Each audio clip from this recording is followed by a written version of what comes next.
안녕하세요. 사연 읽어주는 남녀입니다. 오늘도 와주셔서 감사드리며 그럼 오늘의 사연 바로 소개해드리겠습니다. 엄마, 나 내일 준비물 사가야 돼. 엄마, 어? 그래, 우리 딸. 뭐라고 했어? 엄마, 왜 그래? 요즘에 내 말도 제대로 안 듣고 무슨 생각해? 미안, 엄마가 좀 생각할 게 있어서 그만. 지난주에도 엄마가 준비 안 해줘서 나만 혼자 준비물 못 가져갔잖아. 이번에는 꼭 챙겨가야 된단 말이야. 그래, 미안해, 우리 딸. 엄마가 오늘은 꼭 챙겨줄게. 다시 한 번만 알려줘. 제가 이렇게 반쯤 정신줄을 놓고 살아가게 된 데에는 이유가 있었어요. 바로 남편에게 다른 여자가 생겼다는 사실을 알게 되었기 때문입니다. 남편과 장기간 연애부터 결혼까지 20년이 가까운 세월 동안 아이 하나를 낳고 나름대로 괜찮은 가정이라고 생각하며 살아가고 있었던 제게 이 사실은 너무나도 충격적이었죠. 몇 번 의심스럽다고 생각은 해봤지만 막상 그 사실을 남편의 입으로 직접 들었을 땐 저는 세상을 다 잃어버린 듯한 느낌이었습니다. 처음에는 그저 남편이 제게 용서를 구하고 잘못을 드렸어요. 무릎을 꿇고 제 바지가랑이를 잡으며 두 손을 모아 열심히도 비벼댔죠. 여보, 내가 정말 미쳤었나 봐. 진짜 정신이 활가닥했었나 봐. 미안해. 정말 미안해. 이렇게 빌게 한 번만, 응? 딱 한 번만 용서해줘. 내가 여태껏 20년 가까이 믿고 있던 사람이 당신이 맞는지 나 너무 혼란스럽다. 네가 어떻게 나한테 이럴 수가 있는 거야? 세상 모든 남자들은 그래도 당신은 나한테 이러면 안 되지. 그래, 알아. 당신 나한테 너무 과분하고 항상 감사해. 내가 정신이 잠깐 어떻게 된 것 같아. 그러니까 이번만 눈 딱 감고 한 번만 좀 봐줘. 남편은 자신의 입으로 순순히 바람을 피웠다고 이야기를 했고 울며 불며 한 번만 봐달라고 사정을 했어요. 이 모습은 딸아이도 다 봤었습니다. 아무것도 모르는 11살짜리 딸은 아빠의 이런 모습에 세상에서 가장 싫은 사람을 아빠라고 적기도 했었어요. 너무 혼란스럽고 화도 나서 미칠 것 같았지만 딸아이에게 애비 없는 자식을 만들어주고 싶지는 않았기에 저는 마음을 다시 굳게 먹었습니다. 지금 잠깐만 참으면 분명히 좋은 날이 올 거라는 친정 엄마의 말을 새겨 들으면서 말이죠. 저희 부부는 장기간 연애를 하고 불타오르는 사랑을 했으며 서로에게 없어서는 안 돼 반쪽 같은 존재로 여기며 결혼을 했어요. 연애를 하면서 남편은 공무원 시험 준비를 했고 저는 그런 남편을 말없이 서포트해 주었죠. 고등학교 때 남편을 처음 만나 졸업할 무렵 사귀기 시작했고 대학교를 들어간 후부터는 남자친구 겸 가족 겸 그렇게 지냈던 것 같아요. 학교에서 무슨 일이 있거나 알바하는 곳에서 무슨 일이 생기면 저는 그 즉시 부모도 아닌 남친에게 먼저 전화를 걸었습니다. 나 오늘 학교에서 무슨 일 있었는지 알아? 글쎄, 내 노트를 몰래 뺏어가서 돌려주지 않아가지고 시험도 제대로 못 보고. 나 이번에 장학금 못하면 어떡하지? 걱정하지 마. 넌 그런 모토 없어도 다 잘하는 애야. 그리고 그런 애들은 나중에 꼭 벌을 받게 돼 있어. 너처럼 착한 애들은 나중에 복을 받게 돼 있고. 그러니 너무 걱정하지 마. 그래도 나 이번에 장학금 못하면 진짜 학교 휴학해야 된단 말이야. 우리 엄마 사정 뻔히 알잖아. 아이고, 걱정하지 말라니까. 만약에 장학금 못하면 내가 휴학해서라도 너 학교 보내줄 테니까. 그런 걱정 하나도 하지 마. 내가 다 해줄게. 남친은 가진 것이 없었지만 늘 이렇게 저를 생각하는 마음은 엄청 컸습니다. 그리고 정말 장학금을 타지 못하자 남자친구는 자신의 등록금을 제게 건네주었고 저는 그 돈으로 학교를 다닐 수 있었어요. 세상에 날개 없는 천사가 있다면 아마 그건 제 남자친구를 두고 하는 말일 것이라며 친구들 모두가 부러워했죠. 남친은 자신의 등록금으로 저를 학교에 보냈고 자신은 그동안 알바를 열심히 했습니다. 과외도 하고 알바도 하면서 돈을 차곡차곡 모으고 미래를 위한 취업 준비도 했어요.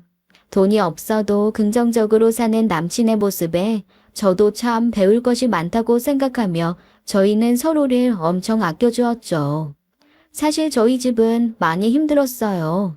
아버지는 안 계시고 엄마는 공장에서 니싱을 하시며 저희 남매를 키워내셨는데 제 남동생이 이런저런 말썽을 피우는 바람에 엄마는 조금씩 모아둔 돈을 깨서 동생 일을 해결해 주시느라 바빴습니다.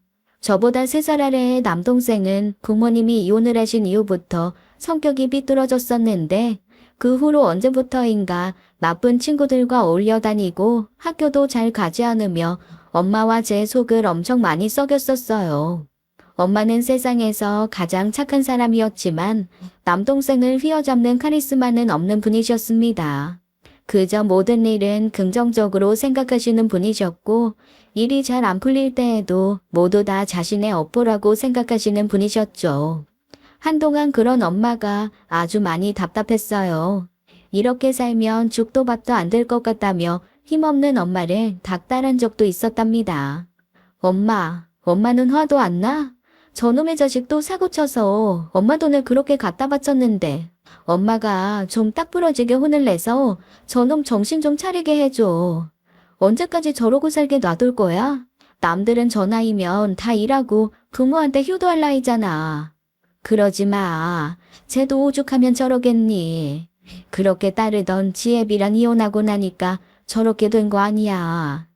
불쌍한 애야. 우리가 조금만 기다려주자. 응? 그러면 언젠가 정신 차릴 거야. 기다려주긴 개뿔. 엄마는 딸내미 고생하는 건 안 보이고 아들내미만 보이는 거야? 엄마랑 나랑 이렇게 개고생하면서 저놈 뒷바라지만 하고 살 거냐고. 엄마도 나도 사람 살듯이 살아야 할 거다냐. 하지만 엄마는 제 닥달에도 한결같은 마음으로 동생을 대해주셨어요. 어린 시절을 생각해보면 동생은 정말 순하고 착한 아이였고 특히 아빠를 아주 많이 따르는 아이였습니다. 무슨 말 한마디만 하면 눈물이 뚝뚝 흘러나올 정도로 마음씨가 여렸고 혼자서는 아무것도 하지 못하고 항상 아빠 손만 잡고 따라다니는 모습이 눈에 선해요. 그런 남동생을 아빠도 아주 많이 예뻐해 주셨습니다. 저는 딸이라서 그런지 엄마 곁에 붙어 있을 때가 많았는데 아빠 손은 항상 남동생이 몫이었고 부자지간 둘만의 시간을 보내는 날도 아주 많았죠. 한 번은 하도 아빠가 남동생만 챙겨서 제가 서운함에 눈물을 보인 적도 있을 정도였답니다. 그런 아빠와의 기억은 제가 10살 때쯤 멈춰버렸어요. 아빠와 엄마는 무슨 연유에서인지 언제부터인가 엄청나게 싸우기 시작하셨고 몇 년간 두 분의 냉전은 계속되셨죠. 아빠는 그 후로 집을 나가셨는데 처음에는 2주일에 한 번씩 집에 들어오셨고 그 다음에는 한 달, 그리고 그 다음에는 몇 달 후에 들어오시며 점차 집에 들어오는 횟수가 줄어들었어요. 그러던 어느 날부터인가 완전히 집에 들어오지 않아 버리셨어요. 남동생은 그런 아빠를 애타게 찾으며 그리워했고 밤에 잠도 못 자고 울부짖었죠. 아빠 보고 싶어. 우리 아빠 왜 안 와, 엄마? 아빠 불러줘. 나 아빠 옆에서 자고 싶단 말이야. 그래, 우리 아들. 아빠 오실 거야. 아빠가 지금은 어디 멀리 외국에 나가서 일하고 계셔서 그래. 그러니까 우리 조금만 기다려보자. 응? 엄마가 옆에 같이 있잖아. 그러니까 그만 울고. 싫어. 엄마 싫어. 난 아빠가 좋단 말이야. 아빠한테 보내줘 그럼. 아빠가 있는 외국에 나도 보내주라고. 남동생은 정말 많이도 힘들어했던 것 같아요. 저야 뭐 아빠와 많이 붙어있을 시간이 없었지만 남동생은 저하고는 다르게 유달리 아빠에 대한 애착이 강하게 있었던 모양입니다. 그때부터였던 것 같아요.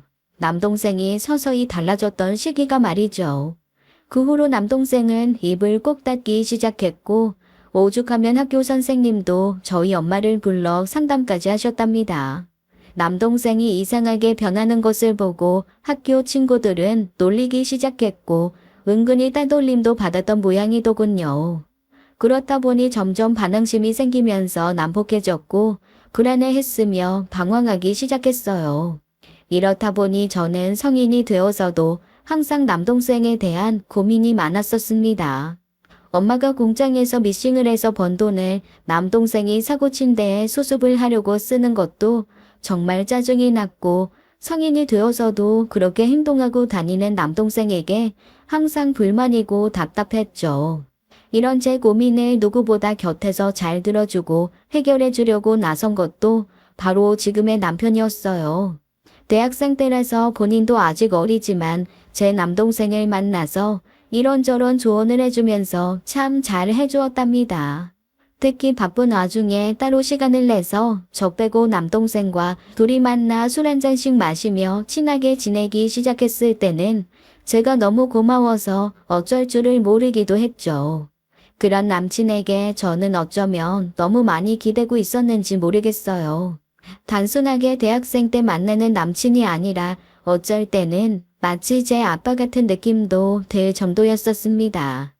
진짜 고마워. 나 솔직히 동생 때문에 너무 힘들고 너무 속상하고 그랬는데 오빠가 이렇게 신경 써주니까 내가 뭐라 할 말이 없네.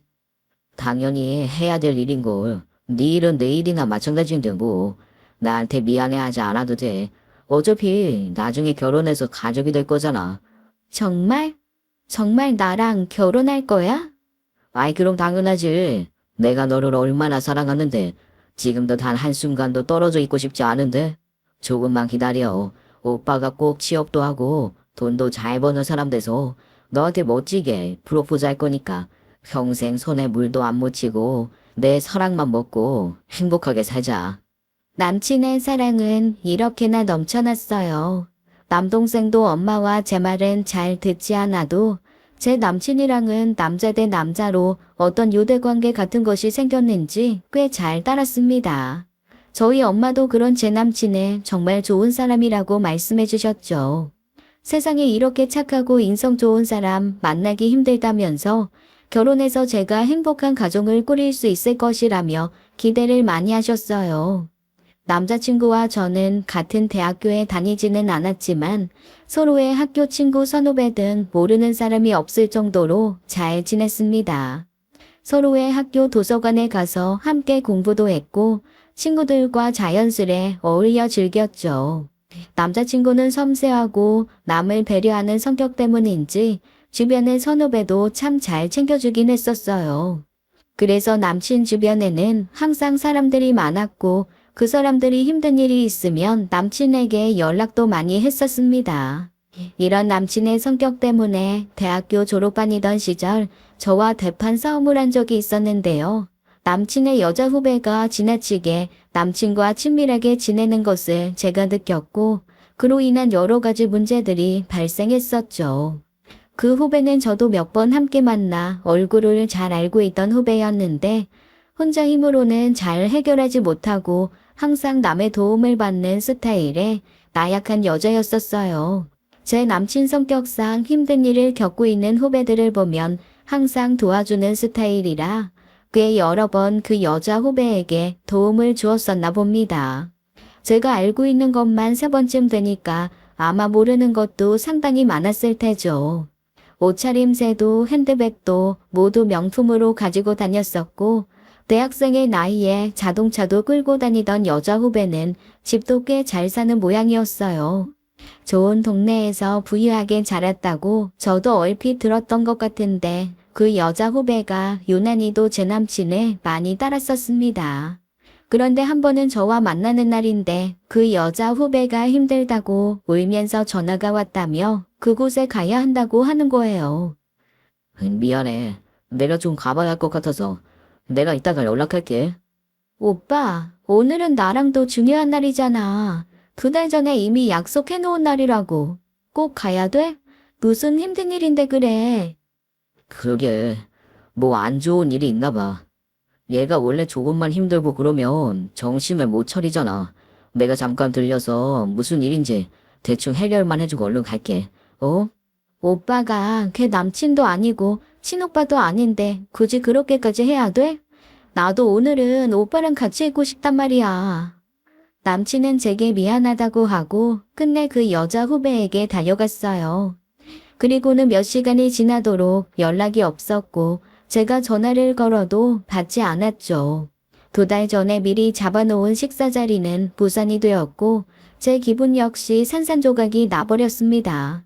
너무 화도 나고 비참하기도 하고 그냥 여러 가지 생각에 혼잡했어요. 남친은 그날 새벽이 다 되어서야 제게 전화를 걸었고 저는 이미 화가 잔뜩 나 있던 상황이라 전화조차 받지 않았습니다. 다음날 남친이 제 학교에 찾아와 용서를 빌었고 저는 여태껏 그래왔듯이 그날도 물 흐르듯이 넘어가 버렸어요. 그런데 문제는 그게 아니었어요. 그로부터 며칠 후 남친의 학교 친구들과 만나는 자리가 있었는데 그곳에서 그날의 일을 화두로 이야기하는 겁니다. 남친과 그 여자 후배는 그날 단둘이 술집에서 옆자리에 앉아 있었고 제 남친이 그녀를 안아주기까지 했다는 장면을 보았다는 거예요. 그것도 제가 전화를 걸었던 그 밤 늦은 시각에 말이죠. 너무 기가 막히고 황당해서 저는 그 자리에서 벌떡 일어나 나가버렸고 며칠간 남친의 전화도 받지 않고 냉정 관계를 유지하게 되었습니다. 남친은 그때 제게 무릎까지 꿇으면서 빌었어요. 저기 그게 아니야. 내 말 좀 들어봐. 안아준 게 아니라 걔가 하도 힘들다고 하면서 울면서 기대길래 그저 토닥토닥 해준 것뿐이라고. 그놈들이 그걸 일부러 그렇게 심하게 얘기한 거라니까. 오해하지 마. 아이 제발 오해하지 마. 오해? 오해는 무슨 오해? 사실이잖아. 오빠는 나와의 약속을 어겼고 그 여자랑 단둘이 새벽까지 있으면서 내 전화 피했잖아. 토닥토닥 이건 어쨌건 어깨도 빌려주고 안아준 것도 맞네. 뭐야? 양다리야? 그렇게 걔가 좋으면 연애를 해 차라리 나랑 끝내라고. 그때 저는 너무 화가 치밀어 올라서 끝내자는 이야기를 했었지만 남친은 제게 끝까지 용서를 구했고 결국 일주일 만에 저희는 다시 화를 풀고 이전의 모습으로 돌아갔었습니다. 하지만 저는 그 남친의 여자 후배가 계속 마음에 걸리긴 했어요. 약한 척 힘든 척 하면서 그 후로도 남친에게 지속적으로 연락이 왔고 급기야 남친은 그 여자 후배의 연락을 제게 거짓말까지 하기도 했습니다. 저는 그걸 뻔히 알면서도 더 이상 이 일로 싸우고 싶지도 않고 그렇다고 남친에게 너무 구속하고 싶지 않아 어느 순간부터는 믿어버리기로 결론을 내렸죠. 자꾸만 남친의 핸드폰이 신경 쓰이고 그러니까 제가 마음이 너무 힘들어서 못 참을 것 같았거든요. 아마도 남친은 그때 이후로도 끊임없이 그 여자 후배를 도와주고 했었던 모양입니다. 대학 졸업 이후 저는 바로 중소기업에 취직을 했고 남친은 대기업 입사 준비를 했었어요. 저 등록금을 내주고 하느라 남친은 대학교도 졸업하지 못한 채 취직을 준비했고 한동안 저희 커플의 생활 패턴이 많이 달라져서 예전처럼 자주 만나지는 못했었죠. 그래도 항상 서로를 생각하는 마음은 컸었던지라 저도 회사 끝나고 남친의 학교로 찾아갔고 남친 역시 시간이 날 때마다 제 회사 앞에 찾아와서 데이트를 했습니다. 그런데 확실히 저도 사회생활을 하다 보니 대학생의 무직 남친을 만나는 것이 부담이 되기도 했어요. 너무나 고마운 사람이긴 했지만 회사에서 다른 사람들과 비교도 됐고 데이트 비용에 대한 부담도 제가 많이 하다 보니 조금 버겁기도 했었죠. 대학생 때 먹던 음식과 데이트 코스는 사회생활을 하던 제게는 더 이상 많이 즐겁지는 않게 되는 것이 또 이치이더라고요. 더 맛있는 것, 더 좋은 곳에 찾아서 회사 사람들과 노는 것도 큰 재미가 있다는 것을 깨닫기도 했었습니다. 그리고 저를 좋아해주는 멋진 선배도 한 명 있었어요. 누가 봐도 멀끔한 외모에 일도 똑부러지게 잘하는 능력 있는 대리님이었는데 제게 고백을 한 적도 있었습니다. 하지만 저는 제게 너무 소중한 남친이 있었기에 단칼에 거절을 했고 일부러 더 남친에게 집중을 했었어요. 저도 사람인지라 솔직히 아주 조금 흔들리는 마음도 있었던 건 사실이지만 저를 보호자처럼 챙겨주던 남친을 외면할 수는 없었습니다. 남친은 그 후로 대기업 시험에 줄줄이 떨어졌고 작은 회사에 들어갔다가 도저히 안 되겠다며 다시 공무원 시험 준비를 했어요. 그 기간이 몇 년이나 되었기 때문에 저도 남친도 조금씩 지쳐가고 있긴 했습니다. 다시 시작된 남친의 공무원 시험 공부로 인해 남자친구는 다시 학교 도서관에서 많은 시간을 보내기 시작했고 저는 저 나름대로 회사에서 쌓인 스트레스로 인해 힘들어하고 있었죠. 제 생각엔 아마 이때부터 뭔가 이상했던 것 같아요. 공부를 한답시고 제게 연락도 잘 안 했고 데이트를 자주 하지도 못했었는데 알고 보니 그때 그 여자 후배랑 함께 도서관에서 공부를 하고 있었습니다. 저는 그 사실을 알게 되었고 또 한 번 남친에게 얘기를 했지만 남친도 그 부분에 대해서는 지쳐갔는지 제게 한숨을 쉬며 말하더군요. 수야, 지금 그게 중요해? 걔랑 도서관에서 같이 공부한 게 뭐가 그렇게 중요한데? 난 지금 사활을 벌고 공무원 시험을 준비하고 있잖아. 내가 얼마나 열심히 사는지 안 보여? 지금 그런 쓸데없는 생각해서 사람 의심하고 그럴 건 아니잖아. 뭐라고? 나한텐 중요해. 걔 오빠랑 같이 붙어 있는 거 싫단 말이야. 왜 공부를 같이 해야 되는 건데? 그렇게 중요한 시험 준비면 따로 해야 더 집중이 잘 되지. 도대체 왜 또 걔냐고. 나 걔 너무 신경 쓰이고 짜증난단 말이야. 아, 정말 답답하다. 지금 너는 회사 다니면서 회식하고 사람들이랑 노는 거 정말 재밌지? 네가 내 마음을 알긴 하겠냐? 그럴 때 이렇게 답답한 소리 나는 거지. 남친은 많이 지쳐있는 것 같았어요. 그리고 제가 이런 오해를 하는 것 자체를 더 이상은 이해하기 힘들다고 말했어요. 하긴 저희가 연애를 한 지 7년이라는 시간이 지났으니 이렇게 나올 만도 하겠죠. 서로에 대한 믿음이 없이는 이렇게 긴 시간을 버티지는 못했을 테니까요. 그 후로도 몇 번 크고 작은 다툼이 이어졌고 저는 급기야 헤어질 생각까지도 했었습니다. 하지만 그때 제 남동생이 저를 말렸어요. 누나, 내가 지금이라도 마음 잡고 돈 벌고 있는 거 다 형 때문이야. 나 그때 형 아니었으면 아직도, 아니, 누나가 그러면 안 되지. 형한테 그러면 안 돼. 형이 우리한테 어떻게 했는데. 알아. 나도 다 알아. 그래서 나도 정말 힘든데 너무 다른 생활을 하다 보니까 서로에게 지치는 것 같고. 누나 남자들 다 똑같아. 한 여자 오래 만나면 형처럼 하는 사람 있을 줄 알아? 다 똑같다고 다. 그나마 형이니까 이 정도로 누나 챙기고 나랑 우리 엄마까지 챙기는 거잖아. 누나 그거 알아야 돼. 세상에 그런 형 없어. 그러니까 헤어지니 뭐니 그런 쓸데없는 생각 아예 하지도 말라고.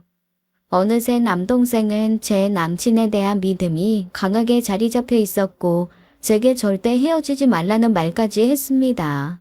엄마와 남동생의 적극적인 권유로 저는 남친과의 몇 번의 고비를 넘겨 결혼을 하게 되었어요. 남친의 부모님은 경제적인 여유는 없으셨어도 그저 소소하게 열심히 일하시며 사시는 분들이셨습니다. 빚 보증을 잘못 썼일 때문에 빚이 많으셨고 그 빚을 제 남친까지 갚아야 하는 상황이었지만 인성만큼은 좋으신 분들이셨죠. 가진 것 별로 없이 시작한 저희 신혼살림은 빠듯하기만 했고 아이의 계획을 미뤄가며 열심히 살아갔어요. 그때 당시에도 남친이 공무원 시험에 합격하지 못해서 알바를 했던 상황이라 집안의 생계에 있어서는 제가 거의 책임을 지고 있을 수밖에 없었죠. 저는 새벽에 일찍 일어나 제 출근 준비를 하며 남편의 도시락까지 챙겨가며 생활했어요. 대출로 시작한 살림이니 어떻게든 돈을 아껴야만 했었죠. 남편과 저는 정말 서로 합심을 해서 노력을 했지만 공무원 시험은 번번이 불합격하게 되었고 결국 남편은 버티고 버티다 작은 회사에 들어가게 됩니다. 그리고 저는 얼마 후에 아이가 생겨버렸죠. 계획대로라면 3년 후쯤 대출금을 어느 정도 갚은 후에 임신을 했어야 하는 것이 맞았지만 덜컥 임신이 되고 입덧까지 심해지게 되어 저희의 생활은 조금씩 힘들어져 갔어요. 그래도 하늘이 주신 축복이니 행복하다고 생각을 하며 현실을 마주했고 없는 살림에 저는 회사까지 그만두게 되었습니다. 입덧도 입덧이지만 유산기가 있다고 하니 제게는 어쩔 수 없는 선택이었죠. 아이가 태어나고 점점 더 생활은 어려워져만 갔고 저는 허리띠를 졸라매고 더욱더 아껴 쓰며 살아갔어요. 아이를 키우면서 집에서 조금씩 부업도 했고 남편에게 점심 도시락까지 챙겨주면서 말입니다. 하지만 남편은 어느 순간부터 이런 생활이 힘이 들다고 투덜대기 시작하더군요. 나 언제까지 도시락 싸다 지고 다녀야 돼. 남들 다 사 먹는데 나 혼자 빈 사무실에서 이 도시락을. 언제는 안 질리고 좋다며. 내가 만들어준 음식이 세상에서 제일 맛있다며. 우리 지금 단 한 푼이라도 아껴야 돼. 알잖아, 당신도. 그러니까 우리 조금만 참자. 아이가 조금 크고 나면 나도 일하고 상황 나아지겠지. 하고 날 돈도 나는 거 정말 듣기 싫고 힘들다. 남들도 다 이렇게 사는 건가? 난 왜 우리 집만 힘들고 그런 것 같지? 남들은 다 즐겁고 행복해 보이는데.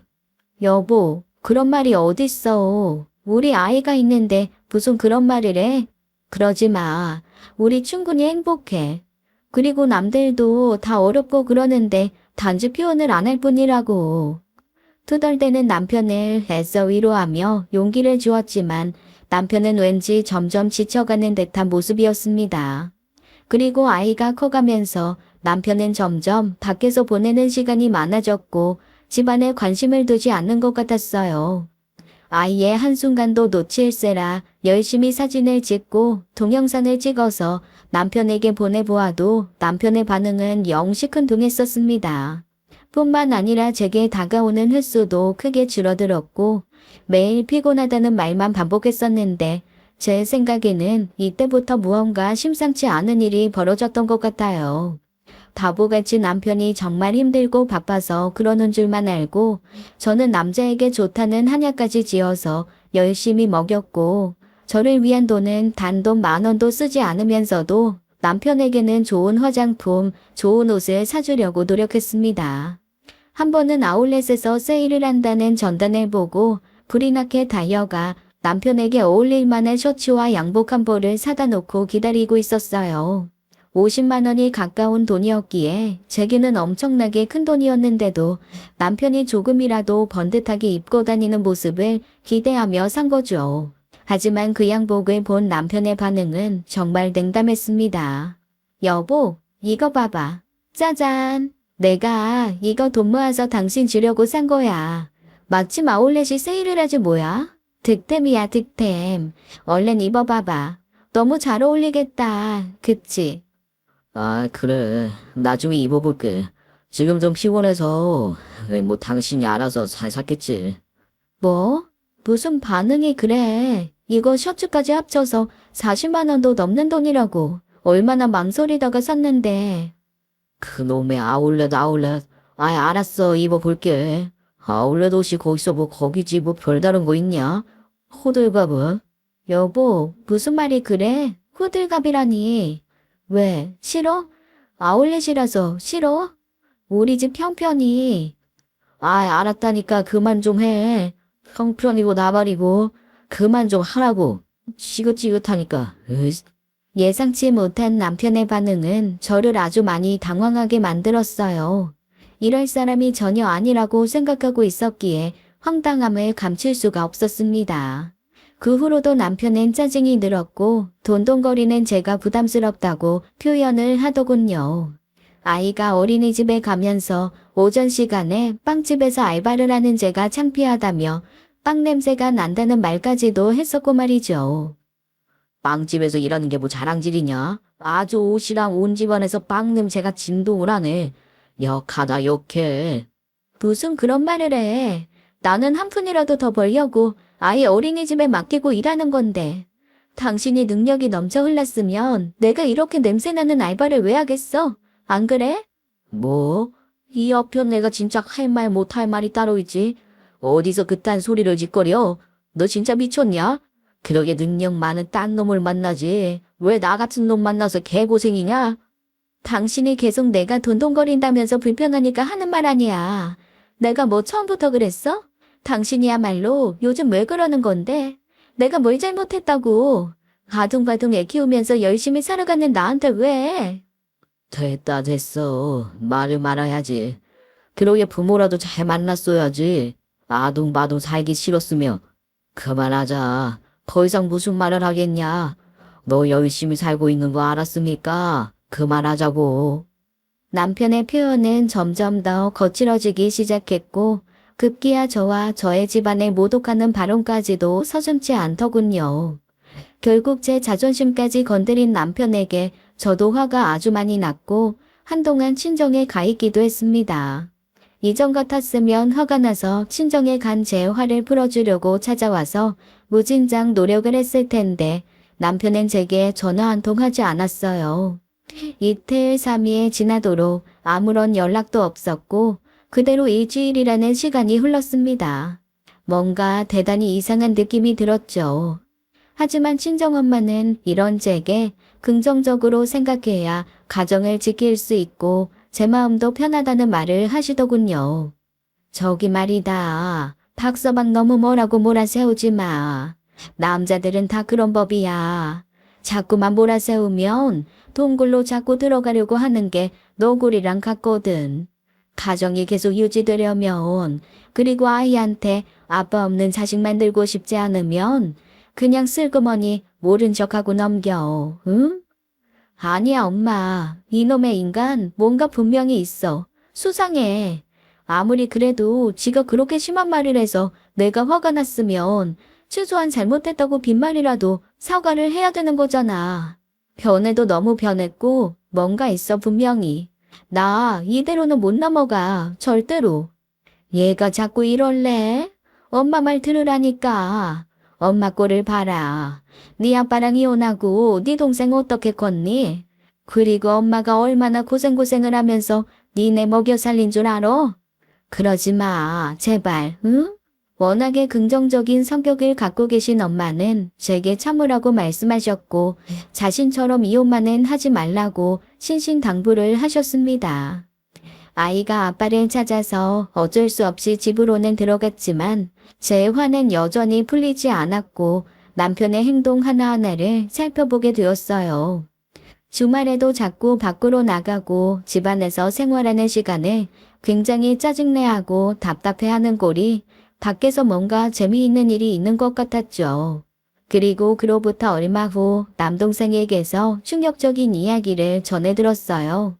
제 남편이 어떤 여자와 다정하게 회사 앞에서 만나서 술집으로 들어가는 모습을 보았다고 했습니다. 매양한테 누나랑 잘 좀 풀어보라고 말하려고 회사에 찾아갔는데 어떤 여자랑 다정하게 나가더라고. 에이씨 내가 가서 단판을 지었어야 되는 건데 영 찜찜하네.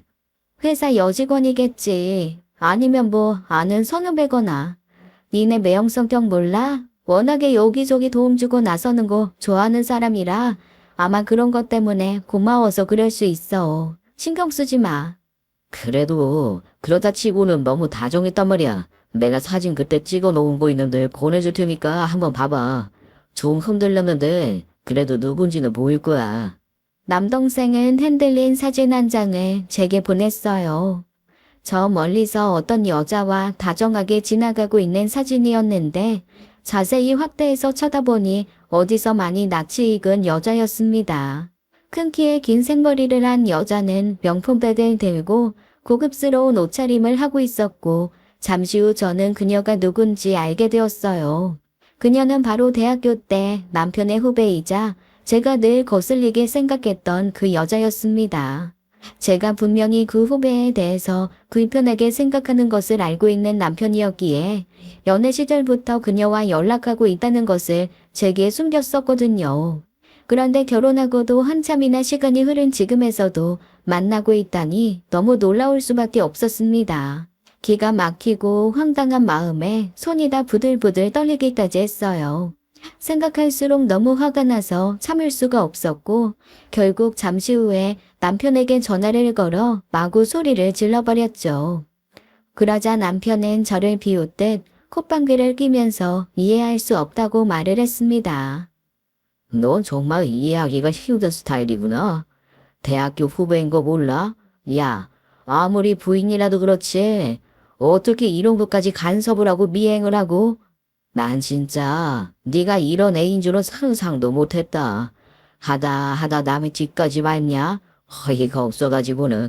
그리고 내가 뭐 죄졌어?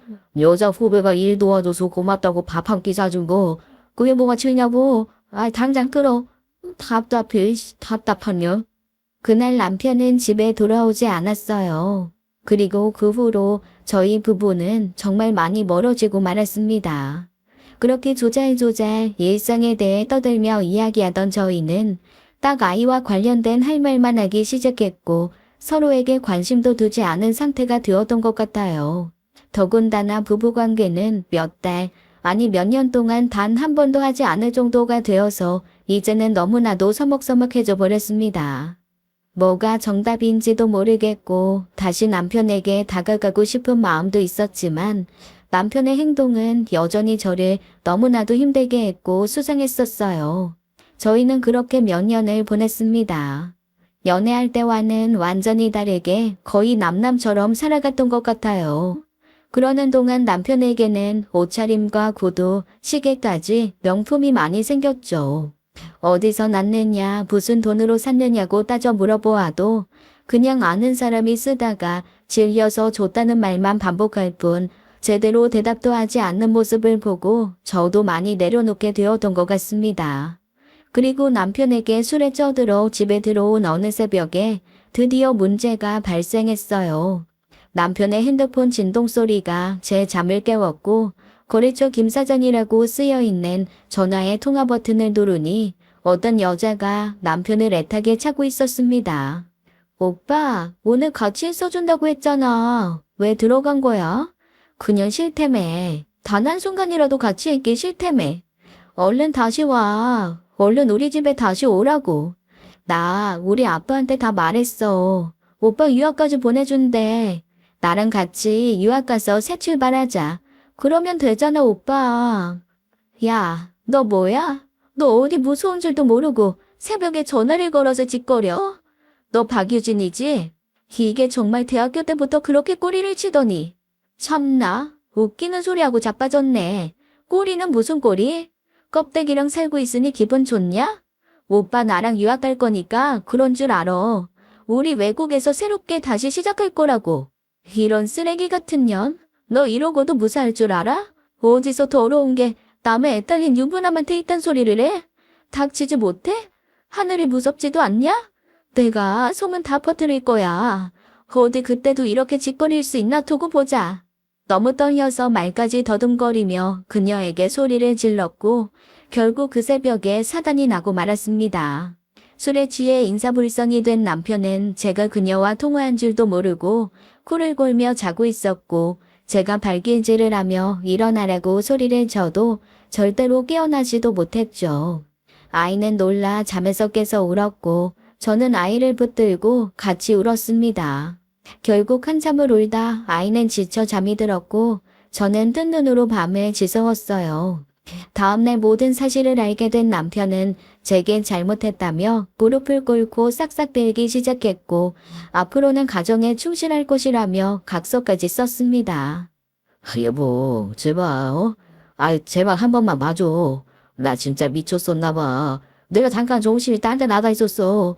걔가 하도 나 붙잡고 좋다고 그래서, 내가 그래서 실수한 거야. 나 정말 그럴 마음 전혀 없어. 그 잘난 년 집에서 유학 보내준다는데 왜 가지 그래? 이런 쓰레기 같은 놈아.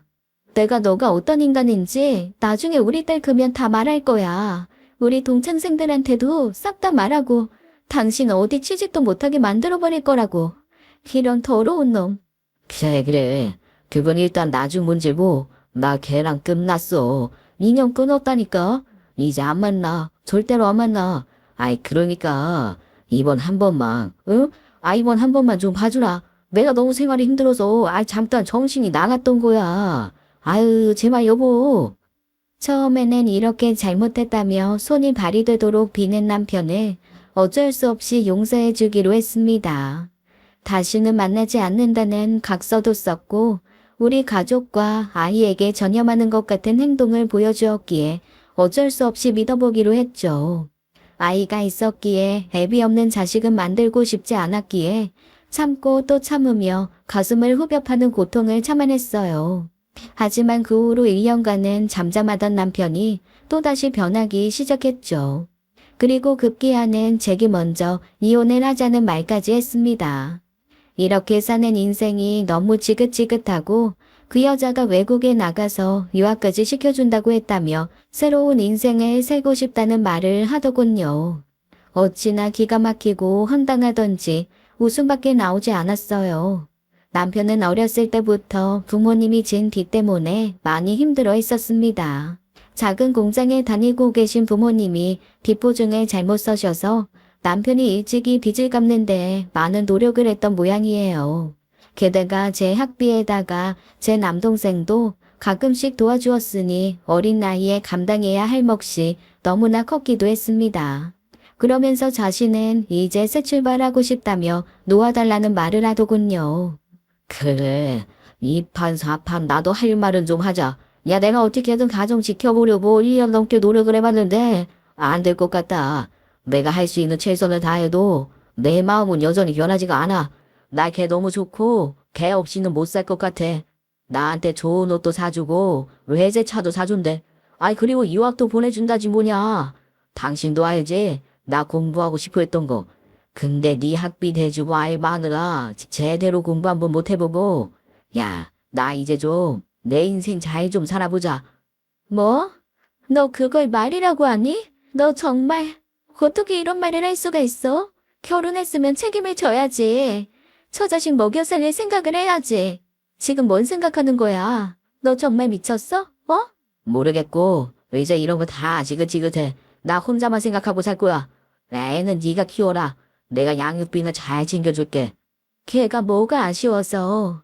걔네 부모가 뭐가 아쉬워서 너같이 나이 먹은 유부남한테 유학을 보내줘. 정신 차려 이놈아. 너 그거 말도 안 되는 환상이라고. 꿈 깨 제발. 참나. 네가 나를 얼마나 무시했길래 그렇게밖에 생각을 안 하냐? 나도 걔한테서 엄청나게 대우받고 존경받는 멋진 남자라고. 걔네 부모님도 나 엄청 좋아하셔.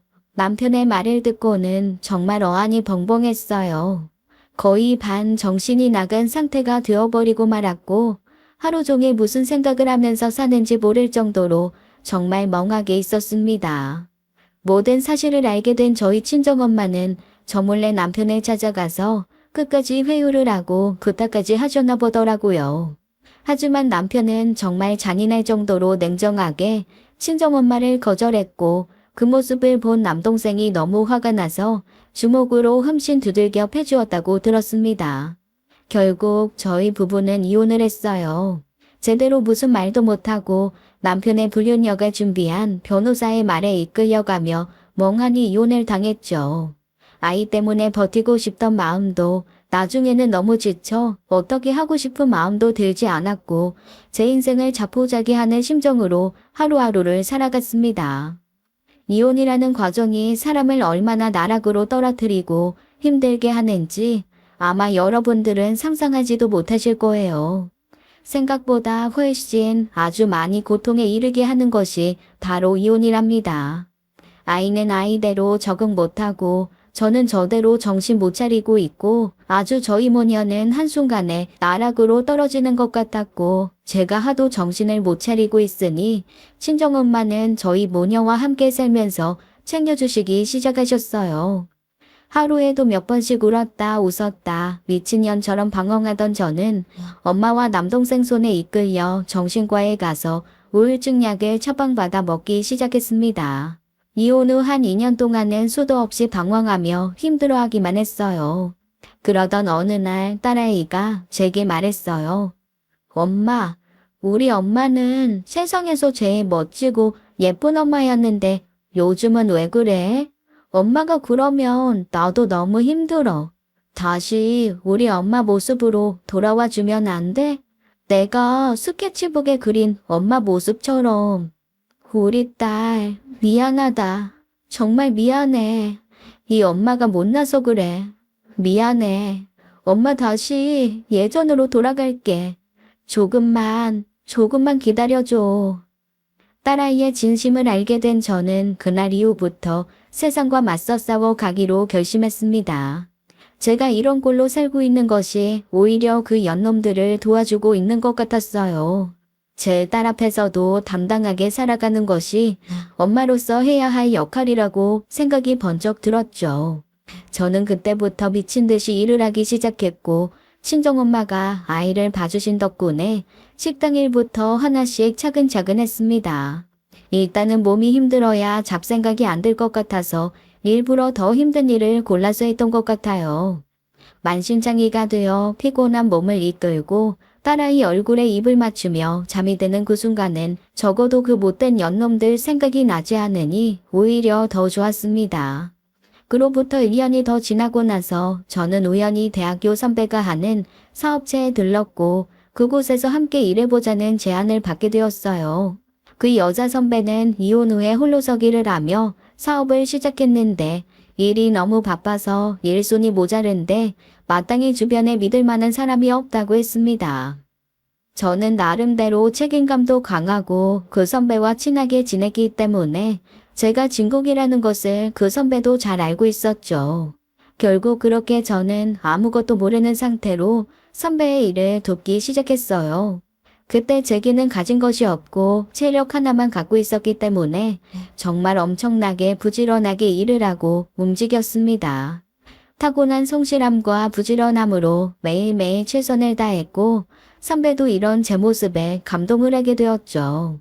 그리고 그로부터 2년 후쯤 저는 그 회사에 지분을 함께 넣은 동업자로 발전할 수 있었습니다. 회사는 엄청난 속도로 발전을 했고 둘이 있던 사무실이 어느덧 10명의 직원과 함께 하게 되었어요. 많은 매출과 더불어 수입도 많이 늘어났고 저는 일단 아이와 친정엄마가 함께 사는 집부터 옮기기 시작했어요. 보다 편리하고 생활 여건이 좋은 곳을 알아보다가 오피스형 고급 아파트로 이사를 가게 되었습니다. 평생 살면서 제가 이런 집에서 살아볼 수 있을 것이라는 상상은 단 한 번도 해보지 못할 정도로 고급스러운 집이었어요. 만약 그때 제가 정신줄을 놓고 그저 그렇게 살아갔다면 아마 지금쯤 단칸방에서 가난에 허덕이며 살아가고 있었겠죠. 남편은 이혼을 할 당시 아이의 양육비를 굉장히 낮게 책정했었습니다. 아이도 한 명인데다가 제가 그 당시에 거의 정신병에 걸릴 정도로 힘이 없는 상태였던지라 양육비 때문에 더 많이 싸우고 싶은 마음도 여력도 없었죠. 그런 제 상황을 이용해서 남편과 그녀는 아주 나쁘게도 최소한의 양육비만 겨우 주고 있었어요. 그리고 더욱 황당했던 것은 이혼 후 1년 정도는 아이를 보러 오더니 그 후로는 아이도 잘 보러 오지 않았습니다. 연락도 점점 뜸해졌고 아이에 대한 의무감과 책임감도 상실해버린 모양이에요. 이런 아빠를 억지로 아이에게 보여주는 것이 저는 오히려 더 안 좋은 영향을 끼친다는 생각에 어느 정도 포기를 하고 있었고 어느 순간부터는 전화번호조차 바뀌어버린 것 같았습니다. 저는 사업에 성공을 하면서 몰라보게 달라졌어요. 일단 외모부터 많이 자신감을 찾았고 옷차림이나 화장도 밖에서 모르는 사람이 보면 아가씨라는 말을 들을 정도로 잘 가꾸는 사람으로 되어 있었죠. 딸아이는 이런 저를 보고 너무 좋아해 주었습니다. 우리 엄마 너무너무 예뻐. 그 옷도 너무 예쁘고 화장도 예쁘다. 엄마 귀걸이 그거 말고 이거 하면 안 돼? 내가 엄마를 다시 그릴 건데 이 귀걸이참 모습으로 그리고 싶단 말이야. 우리 엄마 영화배우처럼 정말 예쁘다. 너무 보기 좋아 엄마. 정말이야? 우리 딸 눈에 엄마가 그렇게 예뻐 보여? 고마워. 엄마 예쁘게 봐줘서. 엄마는 너랑 함께하는 모든 순간들이 너무나 행복하고 감사해. 우리 딸 하고 싶은 거 엄마가 다 해줄 거야. 알았지? 우리 다음 달 생일에 할머니랑 셋이서 여행 갈까? 우리 딸 괌 한번 가볼까? 어때? 저는 이제 딸아이와 친정엄마를 모시고 해외여행도 갈 수 있는 수준이 되었어요. 남들이 보면 딱 제가 이혼하고 벼락부자가 된 것이라고 생각할 수도 있을 것 같았죠. 맞습니다. 정말 벼락부자라는 말이 딱 맞아요. 남편과 살 때는 감히 상상도 하지 못할 만큼의 큰 돈을 매월 벌고 있고 아주 감사하게도 계속해서 그 금액은 커져가고 있죠. 그러던 어느 날 저는 상상도 못할 사람을 우연하게 만나게 되었습니다. 그날은 제가 괌으로 여행을 가려고 휴가를 내고 집으로 일찍 퇴근을 하고 있다가 택배기사 아저씨와 함께 엘리베이터를 타게 되었어요. 모자를 푹 눌러쓴 택배기사는 웬일인지 저를 힐끔힐끔 쳐다보는 것 같았습니다. 뭔가 이상한 느낌이 느껴져 엘리베이터 거울로 힐끔 택배기사를 쳐다보았는데 글쎄 굉장히 낯이 익은 모습이었어요. 땀이 흥건하게 젖어서 땀 냄새가 진동을 하고 있었는데 저는 순간 그 남자가 제 전남편이라는 것을 알 수가 있었죠. 어머나, 당신이 여기 왜 있어? 당신 맞지? 민주 아빠 맞지? 아니에요. 아닙니다. 사람 잘못. 내가 당신을 몰라? 연애부터 시작하면 20년을 함께 했는데 지금 여기서 뭐 하는 거야? 당신 그년이랑 유학 안 갔어? 아닙니다. 사람 잘못 보셨다니까요. 아니에요. 무슨 소리 하시는 거예요, 지금? 귀신을 속여라, 귀신을. 외국으로 유학 가서 연락도 잘 안 하는 줄 알았더니만 기껏 지금 여기서 택배하고 있는 거야? 아주 잘났다, 잘났어. 꼴 좋다. 그럼 니네가 나한테 이렇게 피눈물 나게 하고 잘 살 줄 알았냐? 처자식 매몰차게 버리고 가더니 아주 꼴 좋다, 좋아. 남편을 향해 마구 쏟아져 나오는 말에 차마 제 자신도 감당할 수가 없었어요. 결국 저는 쌍욕까지 퍼부어대며 남편에게 삿대질을 했고 남편은 결국 엘리베이터 안에 있던 택배 물건들을 놔두고 그대로 주랭랑을 쳐버렸습니다. 저는 그 뒷모습을 보며 많은 생각이 들었어요. 그렇게 제게 자신을 놔주라고 말을 하며 매몰차게 돌아서더니 결국엔 이런 꼴로 제 앞에 나타난 게 다 인과응보라고 느껴졌습니다. 그리고 갑자기 그 불륜녀는 뭐하고 샀는지 궁금해졌고 도대체 어찌된 영문인지도 알아보고 싶어졌죠. 대학교 후배에게 연락을 해서 그녀에 대해 알아봐 달라고 했어요. 후배는 남친 대학교 후배랑 사귄 적도 있었기에 아직도 몇 명과 연락이 잘 되고 있던 상태였습니다. 다음날 대학교 후배는 제 전남편과 불륜에 대해 여기저기 전화를 돌려 수소문을 했고 결국 그년이 다른 부잣집 남자를 만나서 제 남편을 버리고 시집 갔다는 이야기를 들었습니다. 닥쳤던 게 신세로 전 남편은 완전히 매몰차게 버림받았고 유학은커녕 갖고 있던 돈마저 사기를 당해 현재 원룸에서 월세 생활을 하고 있다고 하더군요. 그 과정 중에 전 남편은 그 불륜녀의 집뿐만 아니라 그녀의 아빠가 운영하고 있는 회사까지 찾아가 사정을 했었나 봅니다. 유학을 보내준다고 해서 처자식 다 버리고 왔다고 하면서 말이죠. 하지만 그 집안에서는 완전히 냉정하게 모르는 척을 해버렸고 회사까지 그만둔 전 남편 입장에서는 아주 많이 억울했었다고 하더군요. 저는 몰랐는데 남편이 어느 날 대학교 후배에게 일자리를 소개시켜달라는 말까지도 했었다고 합니다. 같은 대학교 출신은 아니었지만 전 남편으로 인해서 서로 연결된 사람들이 꽤 많았거든요. 나이도 꽤 있는데 기술은 없고 당장 연봉만 높게 쳐달라고 하는 남편의 말이 꿀같지도 않았다면서 후배는 비웃으면서 말을 했다고 하는데 역시 사람은 위치나 자리가 중요한가 봅니다. 하긴 저를 생각해봐도 알 수 있어요. 제가 이혼을 하고 한 2년 가까이 정신과에 다니며 멍하게 살고 있을 때 주변 사람들이 저를 완전히 병자 취급하고 제대로 만나주지도 않았었답니다. 처음에야 이혼하고 그러고 있으니 걱정해주면서 연락도 하고 그러더니 그것도 한두 번이죠. 사람은 다 똑같은 거잖아요. 이제야 사업이 잘 되고 그러니 여기저기서 연락이 오고 만나자는 말도 많이 하지만 그때 당시는 진짜 서러웠던 기억이 납니다. 그러니 남편의 꼴도 안 봐도 비디오겠죠. 게다가 남편의 그 성격상 다른 사람 일에 참견하고 도와주기를 좋아하다가 꼴 좋게 사기까지 당했던 모양인데 그 돈이 살면서 반으로 나눈 재산 분할의 거의 대부분이었을 겁니다. 그것 말고는 모아둔 돈도 없는 사람이었으니까요. 어머, 언니, 진짜 대박이다. 어쩌면 그 오빠가 그 꼴이 든 거야? 언니 그래도 기분은 좋겠어요. 기분이 좋긴 뭐가 좋아. 그렇다고 안 좋다고 하면 거짓말이고 뭐 그냥 씁쓸하지. 그래도 언니랑 딸내미 버리고 그렇게 매몰차게 간 사람이 행복하게 잘 살고 있는 것보단 낫잖아요. 안 그래요? 저 같아도 그럴 것 같은데. 제가 다 속이 시원해요. 그래, 거짓말은 안 할게. 한편으로는 속이 시원하고 또 아이 아빠라는 생각하면 한편으로는 씁쓸하고 그래. 알아봐줘서 고맙다. 그렇다고 또 다른 친구들한테 다 소문내고 다니지는 말고, 알았지? 후배에게 전해 들은 이야기를 곱씹어 보니 참 마음이 답답해졌습니다.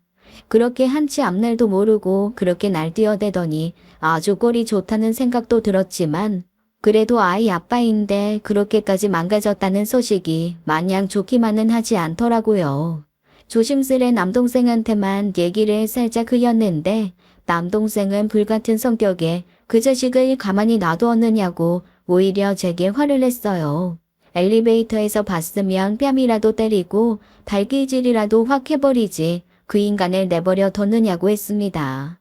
그러면서 앞으로 그 인간을 만나면 꼭 자기를 부르라며 신신당부를 했어요. 그날 밤 저는 잠을 이루지 못했어요. 그동안의 일들이 주마등처럼 스쳐 지나갔고 행복했던 일 또한 많이 생각이 났죠. 그와 함께한 세월이 워낙에 길다 보니 별의별 일이 다 있었고 희노애락을 함께하던 저의 반쪽이었으니까요. 다음날 경비실에서는 안내 방송이 나왔습니다. 택배 물품을 보관하고 있으니 입주민들에게 직접 찾으러 오라는 방송이었는데 입주민들 사이에서는 그 택배 기사인 제 전남편을 욕하느라 난리도 아니더군요. 아니, 그 택배 기사는 뭔 일을 그딴 식으로 한대?